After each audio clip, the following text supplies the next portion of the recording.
dreams and madness. We start the penultimate episode off on Coruscant, where Hera Syndulla faces a disciplinary hearing with tribunal member Senator Xiono objecting her reports of a secret Imperial Remnant conspiracy. Just before Hera is court-martialed, C-3PO arrives to save the day, absolving Hera with the claim that her mission to Satos was sanctioned by Leia Organa. And I like this intro, but it's got problems that we need to talk about. As we knew this scene was coming after Hera got in trouble before, but I'm glad it didn't drag. It was straight to the point, and I'm happy to see Leia take some part in this series too, even with her not actually being present on the screen. Still, I'm a bit disappointed in almost everyone here.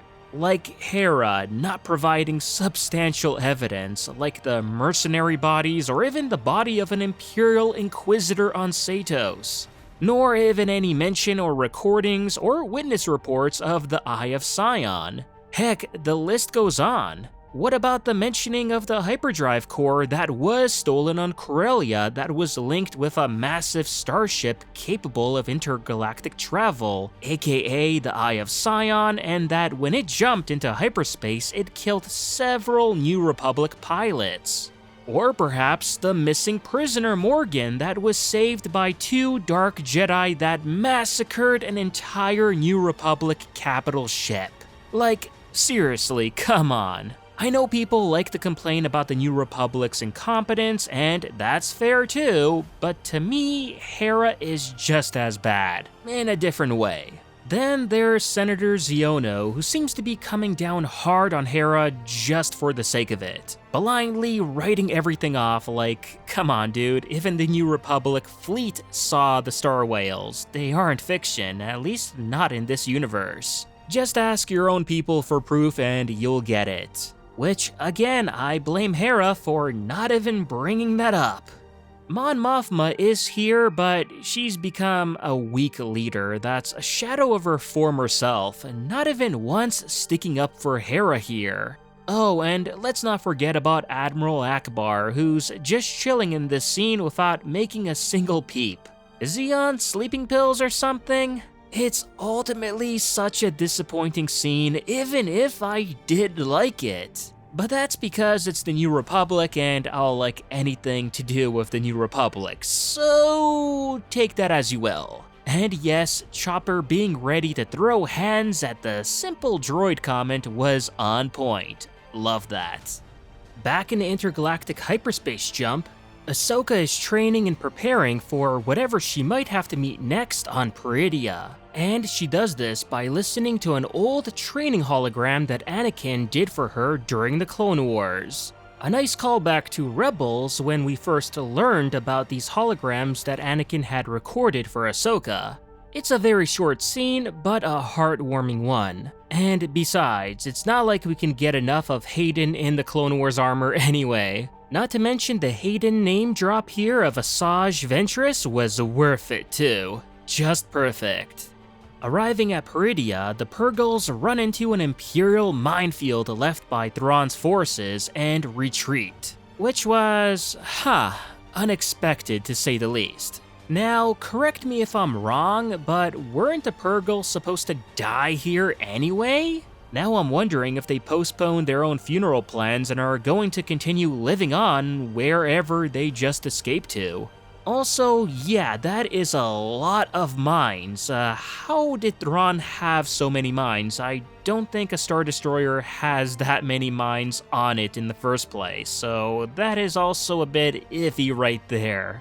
Anyway, continuing alone, Ahsoka and Huyang are attacked by enemy fighters. Which is interesting to see that Morgan does in fact have even more starfighters. My only question to this is why didn't she deploy them before in episode 4 when she wanted Ahsoka off of Satos at all costs? Not to mention they're not very effective anyway, and Ahsoka's T6 shuttle manages to get away from them and hide in a debris field, compelling Grand Admiral Thrawn to adopt another approach. this time using the Night Sisters' magic to locate Ahsoka's position and blast her out. And like I said in my previous episode review, so the Night Sisters can literally pinpoint Ahsoka's location in space, heck, even her position in another galaxy. So why haven't they in the past 10 years tried to do the same with Ezra? I don't know, I don't think Filoni knows either, and I don't think we're gonna be getting an answer to this in this season at all. Thrawn soon after learns that Ahsoka's master is Anakin Skywalker, and that leaves him speechless for a second or two, which is saying a lot considering this is Thrawn and all. And I love seeing that fear of Anakin in him. But regardless of this information, he decides to only send 2 gunships to attack Ezra and Sabine, which is what he already said he'd be doing before knowing Ahsoka's master was Anakin. So this information did not really change that much in this episode at least. Still a cool scene nonetheless. In the meantime, Ahsoka locates Sabine's location through the Force and heads to the planet's surface. Back on the ground level of Peridea, Ezra, Sabine, and Noti are changing their trailer park locations, and Sabine is also not being very helpful with Ezra's questions, constantly avoiding answering his real questions, which, damn, Ezra has to be the most patient guy in this galaxy. Because I would have nowhere near as much patience as to finding out whether I'm going home after being stranded in another galaxy for such a long time. Their convoy is soon, however, attacked by Shin and the bandits that Sabine had previously encountered. And on face value, this whole action sequence featuring a somewhat train chase scene is pretty nice. But it's not without its issues when you really start to dig into it. And as you expect from my reviews, that's exactly what I did.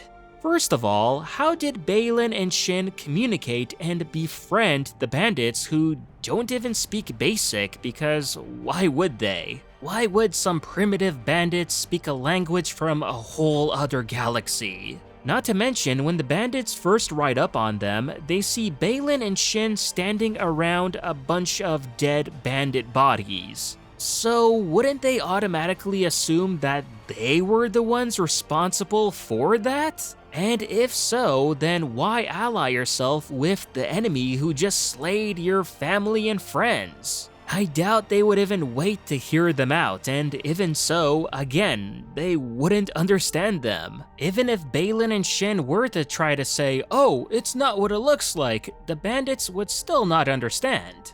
Secondly, I personally didn't really like the decision for Ezra to turn down his lightsaber. I mean, I get why they did this, but I'm disappointed by it nonetheless. You'd think after all of these years, Ezra would want to be reunited with his lightsaber after having been practically defenseless this entire time. Yeah, he's got his Force Fu now, which we're gonna get to that later, but it's not the same thing. But he even turns down taking one of Sabine's blasters too, which was strange.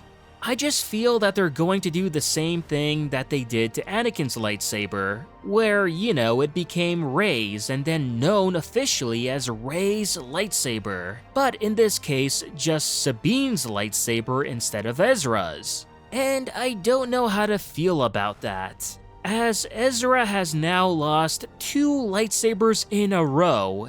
Is he going to get a third at this point? And the whole part of Ezra saying, "All I need is the Force, I don't need my lightsaber," turning it down, and then not 5 minutes later, he's using a standard issue Stormtrooper E11 blaster to kill, which is just crazy inconsistent. It goes to show that Ezra without his lightsaber is absolutely no threat against anyone with a blaster. Like, he doesn't even trust to use the Force as a weapon against stormtroopers. And the second he encounters these night troopers who arrive from Thrawn's gunships, he begins to panic and is ready to give up.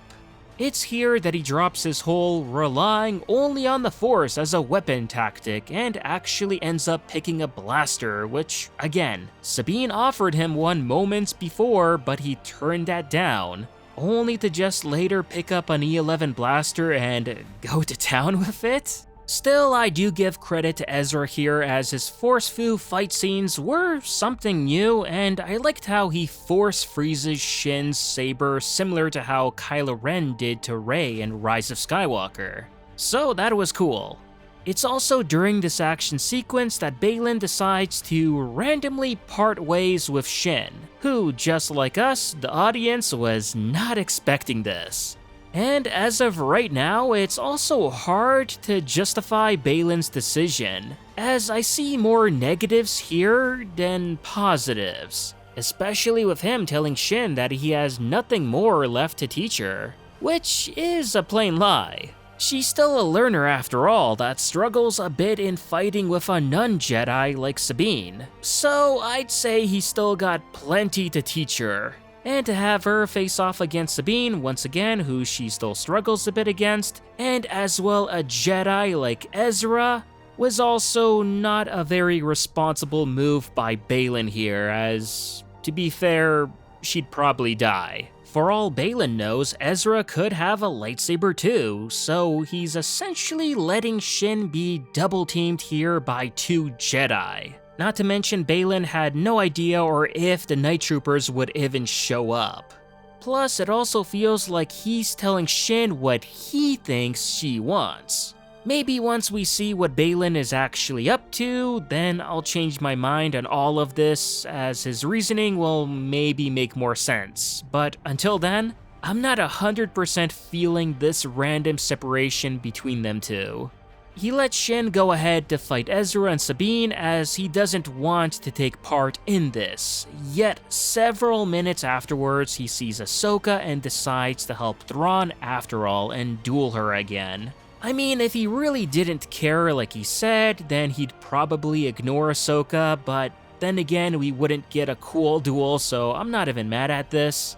The rematch between them, I'd say, is like the sprinkle topping on an already action-packed episode. And while it's shorter than their first duel, it's still rather good. However, Baylan is seriously still nonetheless a beast, that not even a re-energized Ahsoka is any match for defeating him, as she needs to rely on Huyang in a T6 to bail her out as she steals Baylan's howler to get away.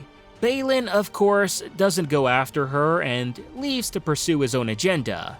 And speaking about Huyang, but I gotta point this out here, Morgan's fighter squadron is absolutely plain useless. They're trash, not even a threat whatsoever. Not in this episode, nor in episode 4. As Huyang is just flying around in circles, not even fighting back, and the whole time Morgan's starfighters failed to even put a dent on his ship. On the ground, Ahsoka's intervention leads to Thrawn withdrawing his remaining Night Troopers and preparing his immediate departure. Because as with Ahsoka around, to put it simply, Shin and the Night Troopers get their butts handed to them, as they should. But I gotta say this, I'm disappointed in Thrawn here. As when he sent those two gunships into the battle, why have them unload Night Troopers in the first place? Which in itself is kinda dumb, as he knows they'll be cannon fodder and he's wasting his own resources at this point, which he himself said he's low on troop numbers. And why not just instead keep the gunships in the air and use their aerial advantage to bombard down onto Ezra, Sabine, and Ahsoka? Or if he has to, then fine, unload the troops to fight, but still use the gunships to attack the good guys at the same time. I mean, it's not rocket science. That's something the real Thrawn would do. This Thrawn, however, wasted his own men for no reason at all and happily accepted defeat. Meanwhile, Morgan is just standing there giving these looks like, I seem to have made a mistake. Thrawn's gone cuckoo for Cocoa Puffs these past 10 years. And yeah, let's talk about Thrawn himself as a character here. Because if you think about it, there's really nothing cool about him here like there was in Rebels or the books. Like, if this is someone's first time experiencing Thrawn, then there's nothing about Thrawn that shows him to be this mega-level threat that he's being hyped up to be. He doesn't do any brilliant maneuvers that he's known for, and all episode long, he's practically just piggybacking off of the Night Sisters' powers that anyone could do. To me, he just doesn't feel dangerous and deadly, at least not yet. And it kind of makes me wish Filoni had asked Timothy Zahn to help him write Thrawn, as I think he would have done more justice to the character, at least how things stand right now, than Filoni has thus far. Also, another thing I want to mention too, but what's the point of the Night Troopers anyway? Seems like they're not zombies, which I'm happy about, but it also seems like they weren't granted any special enhancing abilities from the Night Sister magic either. I mean, they act, sound, and fight exactly like regular run-of-the-mill stormtroopers, with the exception of a fancy name and some gimmicky-looking armor mods, but yeah, they too were a disappointment. Once the troopers retreat successfully, Shin is forced to make a getaway as well, turning down an offer from Ahsoka to join her. And now I'm left wondering, where is Shin off to now? Does she retreat back to Thrawn, who we know was willing to sacrifice her just like that, as he doesn't really like or care for Jedi? And if so, why didn't she just go in the gunship as well? Why take the long way back to Thrawn? Or does she try to go back to Balin, who's probably taking a stroll a couple minutes around that hill there from where she's at, since he doesn't have a mount anymore? Anyways, to cap off this episode, Ahsoka, Ezra, and Sabine are joyously reunited. But just like us, he doesn't have any of his real questions answered here, and only states of how happy he is to go back home. Which, yeah, I'm beginning to think that's not gonna happen. Because if we got a happy ending here, then I'm guessing the finale will be just the opposite.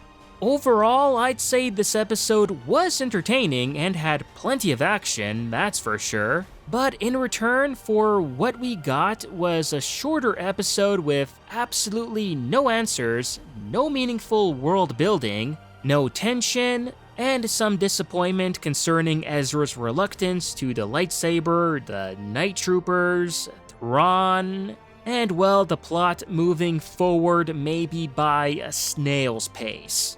Yeah, I generally liked what I saw, but at the same time, unfortunately, this episode just didn't do it for me, especially with it being the penultimate episode. I honestly wanted more. The whole time, I kept expecting more to happen, something to surprise us, to dazzle us, to keep us all on our toes, to keep guessing and talking for the next week like last week's episode did. This, however, wasn't that.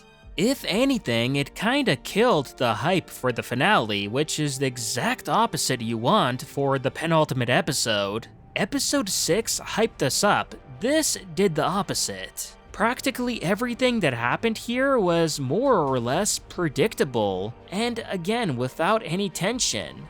I don't know how else to describe it, I just didn't feel full after this episode like I did with the last one.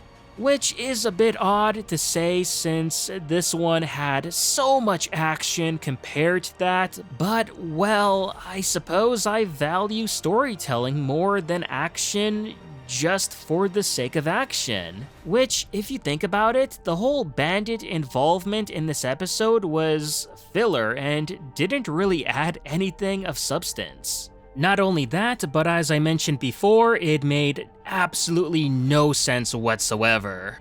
Now, right, it's a decent episode if you're binging the series once it's all done and all, but on its own, week in and week out, I was expecting more. And with the finale coming up next, I like to think that they're saving up all of the good stuff just for that.